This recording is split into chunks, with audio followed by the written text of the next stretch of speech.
کہ لاہور میں اسموگ کے خوفناک بادل اور فضا میں دھواں مستقبل کے لیے لا رہا ہے کئی مشکلات۔ اسموگ کے باعث صحت کے پیچیدہ مسائل بڑھنے لگے ہیں۔ فضائی آلودگی سے حاملہ خواتین اور بچوں کی صحت جو ہے وہ بہت زیادہ متاثر ہو رہی ہے۔ اعداد و شمار ہی بتاتے ہیں کہ لاہور میں 15 لاکھ سے زائد خواتین اس وقت حاملہ ہیں، اور اسموگ میں رہنے والی حاملہ خواتین میں ہائپر ٹینشن اور اس کے علاوہ ذیابیطس کے رجحان میں تیزی سے اضافہ ہو رہا ہے۔ اس پر ہم بات کرنے کے لیے ہمارے ساتھ موجود ہے گائناکالوجسٹ ڈاکٹر طیبہ وسیم۔ ڈاکٹر صاحبہ بے حد شکریہ وقت دینے کے لیے، گڈ مارننگ۔ ڈاکٹر صاحبہ ہمیں پتہ ہے کہ جو پریگننسی کا ٹائم ہوتا ہے تھرو آؤٹ 9 منتھس کسی بھی خاتون کے لیے بہت زیادہ سینسٹیو ٹائم ہوتا ہے۔ اس کے امیون سسٹم کو بڑھانے کے لیے ڈفرینٹ میڈیسنز دی جاتی ہیں، لائک وائٹامنز ہو گئے، یا انٹیک کہا جاتا ہے کہ بہت اچھا ہونا چاہیے آپ کا۔ لیکن وہ خواتین جو کہ ایسے علاقے میں رہ رہی ہیں، ایسے شہر میں رہ رہی ہیں جہاں پر اسموگ کا راج ہے، جیسے لاہور ہے، فیصل آباد ہے، سب سے پہلے ان خواتین کو کیا کرنا چاہیے؟ جی السلام علیکم، بسم اللہ الرحمن الرحیم۔ آپ کا بہت شکریہ، ایک انتہائی امپورٹنٹ ٹاپک پہ آج آپ نے بات کرنے کا فیصلہ کیا اور مجھے دعوت دی۔ اسموگ سے تو آپ کے سامنے ہی جو حالات ہیں، ہم سبھی بہت سخت پریشان ہیں، اور لاہور تو اس وقت سب سے one of the most polluted city in the world ہی بنتا چلا جا رہا ہے۔ اس میں جو جیسے کہ ساری ہم سب، آپ نے بھی بچوں کی بات کی، بچے متاثر ہو رہے ہیں، اسی طریقے سے جو حاملہ خواتین ہیں ان میں جو ابھی تک ورلڈ میں رپورٹڈ سٹڈیز ہیں وہ یہ بتایا گیا ہے کہ اس سے بچے جو ماں کے پیٹ میں ہیں وہ انہیل کرتا ہے، جب ماں کرتی ہے یہ سارے پولیوٹنٹس تو بچے بھی متاثر ہوتے ہیں۔ لو برتھ ویٹ کا انسیڈنس رپورٹڈ ہے، یعنی کہ چھوٹے کمزور بچے پیدا ہوتے ہیں ان ماؤں کے جو کہ اس طرح سے اس پولوشن کا شکار ہوتی ہے۔ انفارچونیٹلی ہم لوگ اسٹڈی نہیں کرتے ہیں کیونکہ ہمارے یہاں ابھی تک اس پہ بہت ساری اسٹڈیز نہیں ہوئی، لیکن جو بھی شہروں سے اسٹڈیز رپورٹ ہوئی ہیں انہوں نے یہ بتایا ہے کہ بچوں میں قوت مدافعت کم ہوتی ہے جو یہ اس طرح سے بچے پیدا ہوتے ہیں۔ ایک تو وہ ویسے ہی وقت سے پہلے پیدا ہوتے ہیں، ان کا وزن کم ہوتا ہے، اور اس کے علاوہ قوت مدافعت بھی ان میں کم ہوتی ہے بیماریوں سے لڑنے کی جو اسموگ کو ایکسپوز ہوتے ہیں۔ اب اس میں بہت ساری چیزیں ظاہر حکومت کے کرنے والی ہیں، کچھ ہمارے عوام کے بھی کرنے والی ہیں، جیسے ہماری گاڑیاں یا جیسے ہماری پاپولیشن اگر اس طریقے سے بڑھتی چلی گئی جس حساب سے وہ بڑھ رہی ہے، اور اس وقت ہم دنیا کی آلموسٹ ففتھ لارجسٹ ہماری ورلڈ میں پاپولیشن ہے، اور اس کے ساتھ ہی جتنے لوگ ہوں گے آبویس سی بات ہے اتنے مسائل بڑھتے چلے جائیں گے۔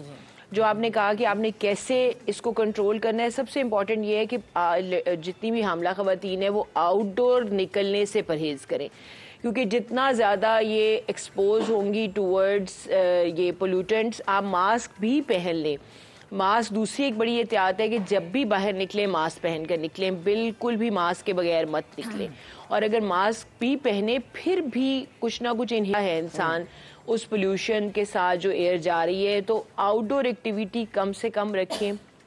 نیوٹریشن اپنی بہت اچھی رکھیں، نیوٹریشن اس لحاظ سے کہ دیکھیں نیوٹریشن کا تو ویسے ہی بہت رول ہے آپ کے اس میں جو آپ کی حمل ہے، جیسے وائٹامن سی، وائٹامن ڈی، یہ ساری چیزیں بہت امپورٹنٹ ہیں ماؤں کے لیے لینا۔ میکرو نیوٹرینٹس جیسے ہم بہت بات کرتے ہیں اس پہ کیا نام ہے، یہ جو ہمارے ہیں پروٹین اور ان چیزوں پہ ہم بات کرتے ہیں، کاربوہائیڈریٹس لیں، لیکن جیسے آئرن ہے، فولک ایسڈ ہے، اور اس کے علاوہ آپ کی وائٹامن سی ہے، وہ بہت امپورٹنٹ ہے۔ گھر کے اندر ایکسرسائز کریں، آج کل باہر نکل کے ایکسرسائز نہ کریں، حاملہ خواتین کے لیے ایکسرسائز بہت ضروری ہے، لیکن کوشش کریں کہ آؤٹ ڈور ایکٹیویٹی اپنی کم کر لیں، اور جب نکلیں ماسک کے ساتھ نکلیں۔ ٹھیک، ڈاکٹر طیبہ ابھی ذرا ایک بریک کا کہا جا رہا ہے، تو واپس آنے کے بعد مزید اس معاملے پر بات کریں گے، اور سوال میرا یہ ہوگا کہ وہ خواتین جو کہ مجبور ہوتی ہیں باہر نکلنے پہ، جیسے کہ جو گھر میں ماسیاں ہمارے کام کرتی ہیں یا اس طرح کی جو خواتین ہیں، وہ بیچاری کیا کریں، تو اس پر بات کریں گے بریک کے بعد۔ ڈاکٹر طیبہ وسیم گائناکالوجسٹ ہمارے ساتھ موجود ہیں، ہم ان سے بات ہی کر رہے تھے کہ اسموگ جیسے علاقوں میں رہنے والی وہ خواتین جو کہ پریگننٹ ہیں ان کے لیے کتنا مشکل ہے ہر چیز کو مینیج کرنا۔ اچھا ڈاکٹر صاحبہ، میرا سوال یہ ہے کہ وہ خواتین جن کا گھر سے نکلنا ہی بے حد ضروری ہے، جیسے کہ جو ہمارے گھروں میں ماسیاں کام کرتی ہیں، سیلونز میں کام کرنے والی خواتین، یا پھر ایسی خواتین جن کا بڑا ضروری ہے ڈیلی بیسس پر اپنی جاب پر جانا، وہ کس طرح مینیج کریں؟ اس میں بڑی امپورٹنٹ کی بات ہے کہ ماسک کا استعمال لازم و ملزوم کر لیں، کیونکہ یہ انہیلڈ جو پارٹیکلز ہیں وہ سارے جو میجورٹی ہیں وہ آپ کے ناک سے ہی آپ کے اندر جاتے ہیں یا آپ کے بولنے سے جاتے ہیں، منہ اور ناک کے ذریعے بیسیکلی اسموگ کے جو پارٹیکلز ہیں سارے پولیوٹنٹس وہ اس کے تھرو جاتے ہیں. تو آپ یہ میرا پیغام ہے آپ لوگوں کے پروگرام کے توسط سے کہ وہ ہر حال میں جتنی بھی پریگننٹ خواتین ہیں جب بھی انہوں نے باہر نکلنا ہے, ایئر پولوشن انڈیکس آپ دیکھ لیں, وہ آپ کو نیٹ پہ بھی پتہ چل جائے گا. It is definitely high in the middle hours, جب آپ کے کام کے آورز ہوتے ہیں تو اس میں ماسک کا لازمی استعمال کریں. اس سے کافی حد تک چیزیں پریونٹ ہو جائیں گی. اصل میں کچھ چیزوں کو جو حمل کا پیریڈ ہے that is a very precarious period, یعنی بچے کے لیے انتہائی اہم پیریڈ ہے. اس کے اندر جو چیزیں ماں کر رہی ہوتی ہے, اگر وہ جو اس کی انہیل کر رہی ہے, جو نیوٹرینٹس ہیں, جو اس کی فضا میں ارد گرد چیزیں ہو رہی ہیں, وہ سب کچھ بچے کو افیکٹ کرتی ہیں. تو اس چیز کا ہمیں بہت دھیان رکھنے کی ضرورت ہے. ٹھیک ہے. اچھا ڈاکٹر صاحبہ, ڈیورنگ پریگنینسی کیا آپ کی ڈائٹ ہونی چاہیے تو آپ نے ہمیں بتایا, لیکن آفٹر ڈیلیوری بھی یقیناً ایک تھوڑا سا مشکل مرحلہ ہوتا ہے نا خواتین کے لیے, ان کی سینسٹیوٹی ذرا ہائی ہوتی ہے, امیون سسٹم اس ٹائم پہ بھی آپ کو ذرا ہائی رکھنا ہوتا ہے بیکاز کچھ بچے مدر فیڈ پہ ہوتے ہیں. تو اس ٹائم میں, اس موسم میں کیا ڈائٹ ہونی چاہیے خواتین کی؟ اچھا, اس میں یہ بڑا ہی امپورٹنٹ آپ نے کوشچن کیا. واقعی ہم پریگنینسی میں بہت ساری چیزوں کا خیال کرتے ہیں, لیکن جو ہی ہمارے ڈیلیور ہوتے ہیں ہمارا خیال ہے کہ اس کے بعد اتنی احتیاط کی ضرورت نہیں ہوتی. لیکن اب تو آپ کے ساتھ ایک بچہ بھی ایسوسیٹ ہو گیا ہے نا. آپ دیکھیے کہ اب آپ چھوٹے بچوں میں بیماری کیچ کرنے کا انسیڈنس بہت زیادہ ہوتا ہے, اور ہماری پاکستان کی نیو نیٹل مورٹیلٹی دنیا میں سب سے زیادہ ہے. وہ دنیا میں ہم ٹاپ کرتے ہیں اپنی نیو نیٹل مورٹیلٹی میں کہ نوزائیدہ بچوں کی شرح اموات, اور اس میں بہت بڑی وجہ انفیکشنز ہیں. انفیکشن سے بچانا بچے کو اتنا ہی ضروری ہے ماں کے لیے. تو جو 1.25 مہینے کی احتیاطیں ہیں, نہ صرف نیوٹریشن میں احتیاط کی ضرورت ہے کہ آپ اس ماں کے لیے ڈائٹ ایسی رکھیے جس میں آپ کے سارے جو جیسے نا فیٹ اور کاربوہائیڈریٹس یہ زیادہ ہوں, اور دودھ کا استعمال مائیں زیادہ کریں کیونکہ بریسٹ فیڈنگ. اچھا, اور بریسٹ فیڈنگ ضرور کرائیں. بہت ساری مائیں بریسٹ فیڈ نہیں کراتی ہیں کہ جی ابھی دودھ اتر نہیں رہا, اتنا کم ہے, بچے کے لیے اچھا نہیں ہے. اگر پہلے 2-3 دن ماں فیڈر پہ بچے کو لگا دے گی تو آپ دیکھیے اس بچے میں ویسے ہی ایک تو قوت مدافعت کم ہوگی, دوسرا انفیکشن کا ریٹ بڑھ جائے گا.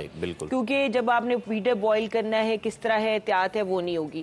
تو آپ نے ایک تو بریسٹ فیڈنگ سے ویسے ہی آٹومیٹکلی امیون سسٹم بہتر ہوتا ہے. ماں کے دودھ کے اندر بہت سے امیونوگلوبولنز ہیں جو باقی فضا کی آلودگی کے خلاف جو جراثیم سے فائٹ کرنا ہے نا, وہ ماں کو بچاتے ہیں. تو ایک تو امپورٹنٹ یہ ہے کہ بریسٹ فیڈ ضرور کرائیں. دوسری بات یہ ہے کہ پلیز اس وقت بھی کوشش کیجئے کہ اگر تو ظاہر ہے 1.25 مہینے میں عموماً لوگ گھر سے باہر نہیں نکلتے, لیکن مہمان بہت آ رہے ہوتے ہیں آپ کو ملنے کے لیے, اور وہ بھی سارے ظاہر ہے اسی طریقے سے آپ کی انفیکشن آپ کے ساتھ سپریڈ کرنے کے 100% چانس ہوتے ہیں. تو آپ نے ماسک پہن کے ہی سب کو ملنا ہے. گو کہ آپ نہیں باہر جا رہے, لیکن جو لوگ آ رہے ہیں اس سے آپ کو اور آپ کے بچے کو انفیکشن نہ ہو.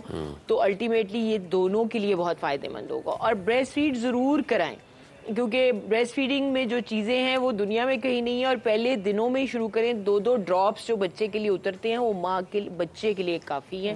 ہمیں لگتا ہے کہ شاید بہت کم ہے, لیکن بچے کی پیٹ کی کیپیسٹی اللہ وقت کے ساتھ بڑھاتا ہے, اور اس کے ساتھ ساتھ ماں کا دودھ بھی زیادہ اترنا شروع ہو جاتا ہے. بہت شکریہ ڈاکٹر صاحبہ. یقیناً یہ ایک بڑا اہم موضوع, خاص طور پہ مبارک سے ہمیں ان چیزوں کو بھی خیال رکھنا چاہیے.